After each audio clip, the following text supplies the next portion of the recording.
Welcome back to the channel, everybody. I have another complete set presentation for you this month. This is the beginning of two sets that I actually inherited from my father when he moved recently in the last year and a half. He gave these two to me, in addition to some magazines I wanted to show you for a moment.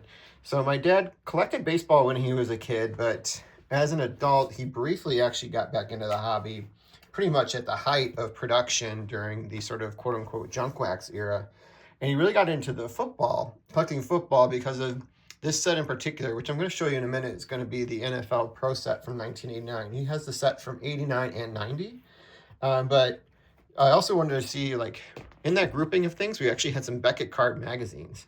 So these are the Beckett football card magazines. It looks like we have issue 4, 5, 7, and 9, and which are some pretty interesting players we have on here. So we have Barry Sanders, who was the NFL Rookie of the Year, offensive rookie year in 89. And so we have Barry Sanders right here on the front. And, you know, if you've never really seen these before, if you're my age, you certainly have. But if you're not and you're much younger, these were the price guides that we used to be able to make all of our transactions at card shows, card shops, and with trades too. So it starts with the vintage era football. It doesn't go back as far as the cards that were in the 1930s. There's not too many sets from that period of time, but they do have starting kind of 48 onwards was kind of more modern football collecting kind of began. And so it started with the 48 Bowman set, the Leaf sets. They had 2 years of Leaf sets as opposed to baseball, where they just had one. And then they have the sets through the 50s and the 60s, which are far less than there's going to be for baseball. As you kind of notice that right away. It's just kind of tops after a while doing this, after Philadelphia kind of closed up shop. And it went all the way into the 80s. NFL tops kind of went uninterrupted, which was kind of nice until obviously Panini took over it. But during that period of time, they kind of went all the way up through like the 80s. This was published in 89, so it stops with the 89 sets. And the first set I collected was 86 tops. And at that time, you could have gotten the full set for $60, and it was a little arrow up, kind of showing the increase in value of that set, which was kind of fun. The USFL set were the two sets there, actually have a lot of value because of some of the rookie cards that are in those sets. Then we have Pro Set here in the corner. This was actually starting to go down in value at that time, $24. You never wanted to see the little arrow down. And here we go. We have the Score set and also the Pro Set here. So anyway, these were kind of fun. They make really kind of good opportunities to like autographs on them if you're ever really kind of interested in like having larger autographs on items. I think they'd be really cool autograph items. So Barry Sanders is still around to sign. And we have like Andre Ware here, which I thought was kind of interesting. We have Jerry Rice. These are actually still in really good condition too. That's a fun one with his rookie card. And we have Joe Montana. That was for December of 1990. So we would buy those periodically just to be able to kind of get the value of the cards. And these are started publication, it looks like, in 1990, where they started to do a standalone football edition. All right, so here it is, the Pro Set one. I've already done 89 seasons, so I really won't touch on that too much. If you want to go see that, go back to my 89 top set. So the Pro Set was organized first with these little Super Bowl cards to talk about the Super Bowl itself. And that's like the first couple cards in the set.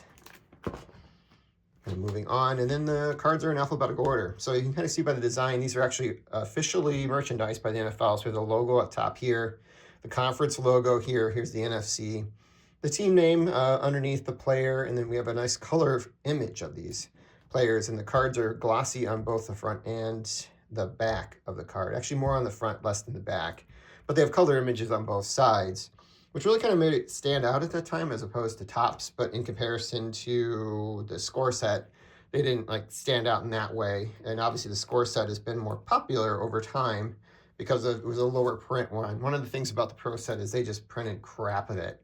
So you can still find a lot of it now. I think you can get the full set, which includes the base set of 440, the second series, which is an additional 100 cards, and then the final update, which I think you had to mail in to get for the 21. I think you can get it for whole set all together for like $40.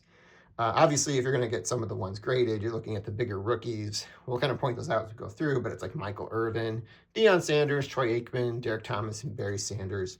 The names are kind of familiar with this, so we'll kind of go through here. My dad obviously still, I think, bought these when you could buy these at the local grocery store, Jewel Osco, where you got the little sheets you could put in the binder, so you see a lot of these little stickers from there.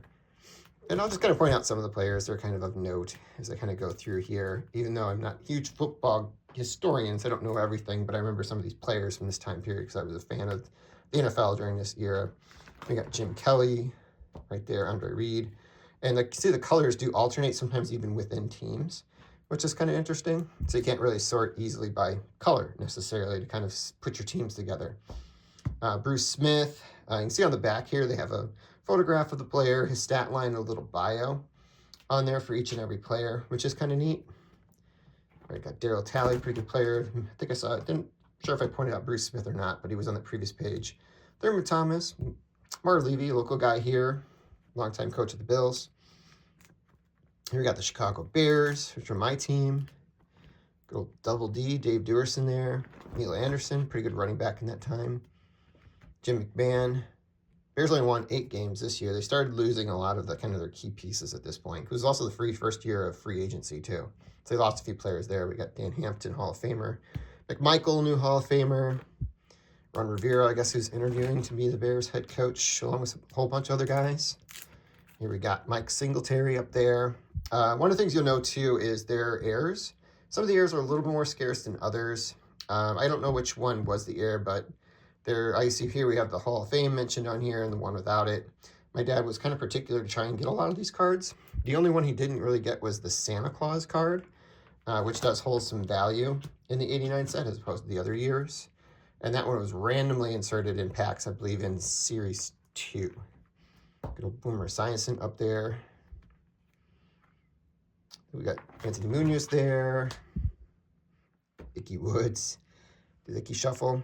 And we've got the Browns. Something about this is that Topps didn't have the coaches. Here you can find the coaches in these, which is pretty interesting. Some names I haven't heard in a long time. Here we got the Michael Irvin rookie card. I don't know how these would kind of grade out. I'd have to look at them more closely. They've been in this binder forever. John Elway, Jimmy Johnson. Oh, Carlo Mecklenburg. Dan Reeves there. We got the Detroit Lions, who just lost yesterday. I'm filming this the day after the playoffs, so you kind of have some of the updates of some of the games. I'm going to release this later in the week, though. I don't have them all. We got the Packers. Packers are just starting to get good at this time period. There's the Magic Man right there. It wasn't until they had Favre that they really took off, though. They got the Houston Oilers. Now they're located in Tennessee. I always enjoyed their uniforms, oddly enough. I don't know, like the color combination of the blue, the light blue and the white I always kind of liked, especially when they had the solid blue jersey on the road. They're in the playoffs a lot during this time period. I think that may be why. I remember watching a lot of those games. Warren Moon. Go Mike Munchak. Oh, Jerry Glanville. Wow. He was a character. We got the Colts. On to the Chiefs. When the Chiefs weren't very good. Albert Lewis, Steve DeBerg. Christian Okay, I believe that's how I pronounce the last name. It's been a while. Good old Marty Schottenheimer. He's still kind of young. Marcus Allen, Tim Brown, Hall of Famers there. Bo Jackson up in the corner here. Yeah, I can tell there's white on that card. It would not be a 10. My dad put these together actually via pack. Howie Long was up there too. Here's one of those that was updated because this player actually passed. They would randomly insert these, or you can mail for them, I think, at that time when you have some of these updates. We got the Rams. Actually just lost to the Eagles. We got the Dolphins. We got Clayton over here. Moreno. Reggie Roby. I thought his cards were kind of interesting. Shula. We got the Vikings. Randall McDaniels is definitely a good player. Chris Dolman, good player, but that's his rookie, I believe. Or second year card for him. Keith Millard. Oh, forgot about Wade Wilson. Wow. He was decent. Nothing great, though. We got the Patriots. Got Doug Flutie right there. By the time he was there. Some of these are sticking together because it's been a long time since this has ever been opened. We got the Saints, Bobby Hebert. He's a character, too.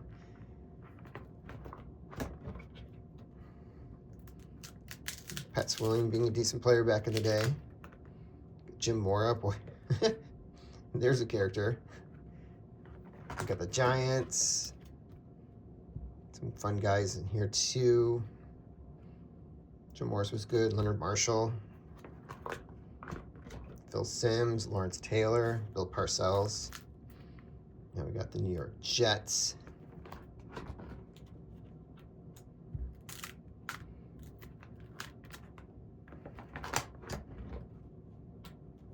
Altoon was a good prospect back in the day. Didn't turn out to be much. We got the Eagles. Jerome Brown, good player. Chris Carter, obviously great player. Randall Cunningham, man, he was fun to watch too before his injuries. Held him back. And it revolutionized the position. Reggie White. Buddy Ryan, good old buddy. Here we got the Cardinals.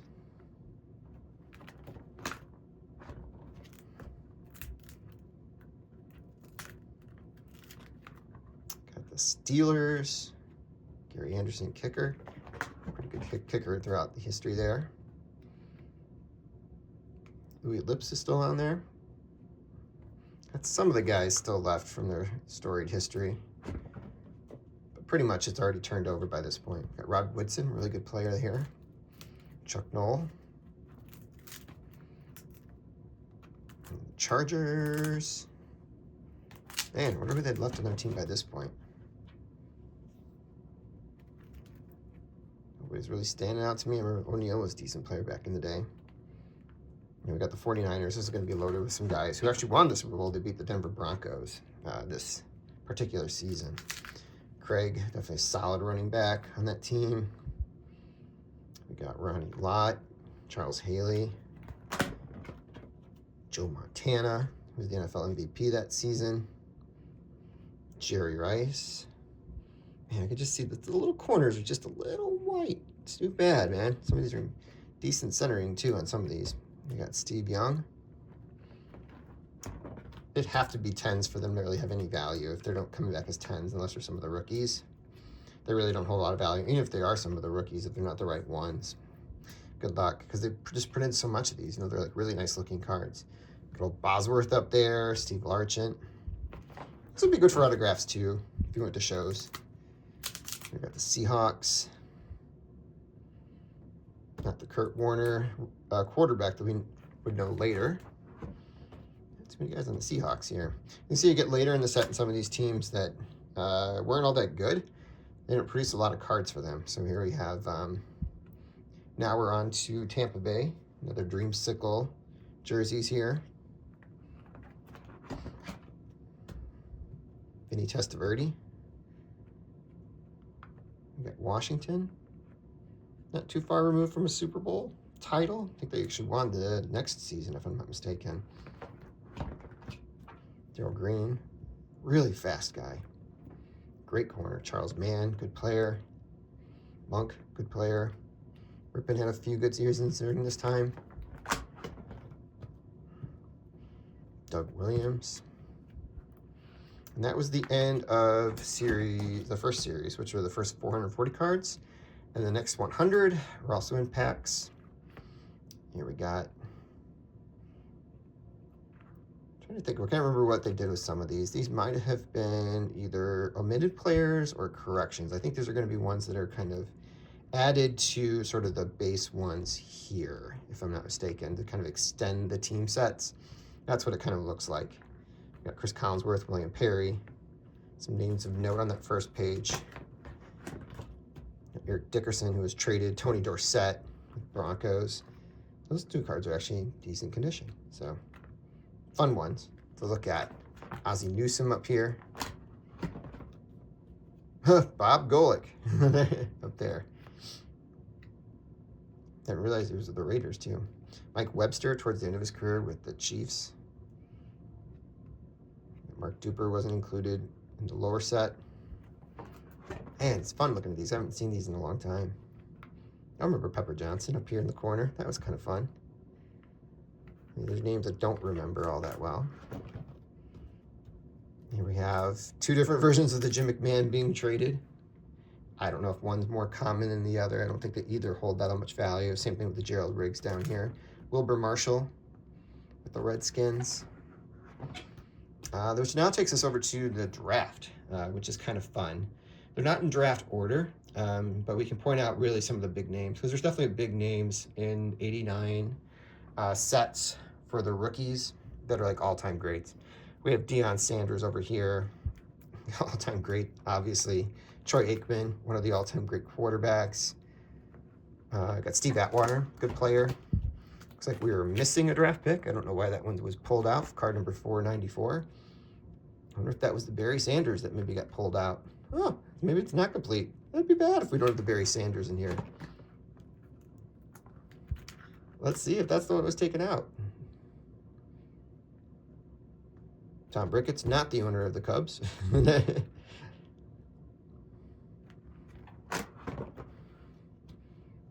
Oh my goodness, it actually is the Barry Sanders. That is so funny. So the Barry Sanders should be right here and actually got removed. It's not a super expensive card. Maybe my dad removed it. Maybe I removed it. I have no idea. But at some point, we removed it at some point. I just got to round it out here. It's too bad I don't have that one in there. Derek Thomas. We have all these prospect cards here. Anybody of note? Rodney Pete was good during his time. Played a long time. Ooh, these are really stuck right here. Billy Joel Tolliver. That was a fun name to say. Art Snell was, I think, the first African-American head coach, I think, when he was named. And then we have the extended one, which is the blue. They're going to be all blue, where you had to, like, order for these, and you'd get these additional 22 cards. Barry Sanders is missing. That's funny. Well, gonna have to get that one, I guess, to add that, finish off that set. Really no big names here. I think because his mail indies are a little less printed, but there's really no huge names to go after amongst this group here. Otis Anderson's probably one of the bigger names in there. Herschel Walker. And then we have all these announcers. I can't remember when these were actually released. They may have been part of Series 2 release, but we have some Hall of Famers here for announcers, but definitely names that are known if you've been watching football throughout the years, because they just are on so many different broadcasts. I mean, Deardorff, Gifford, Michaels, Berman, Tom Jackson, Mike Patrick, all these great ESPN guys at the beginning, John Sanders, or Saunders, I should say, Joe Theismann, Steve Sable from NFL Films, Jack Buck, probably was his first card there. You're going to spend all that time calling baseball games. Good old James Brown over here. Bradshaw. That's kind of funny. Fouts. Butkus was involved with broadcast at that time. Musburger. Oh, this is funny. Ken Stabler. I remember him being on broadcast too. Dick Stockton, who's, I think, finally not calling games anymore, if I'm not mistaken. Hank Stram was still calling games. Vern Lundquist. Man, I remember some of these names. Will McDonough. Sideline reporter, Bob Costas, Dick Imberg. Boy, that's fun. Joe Nathan, Namath, I should say.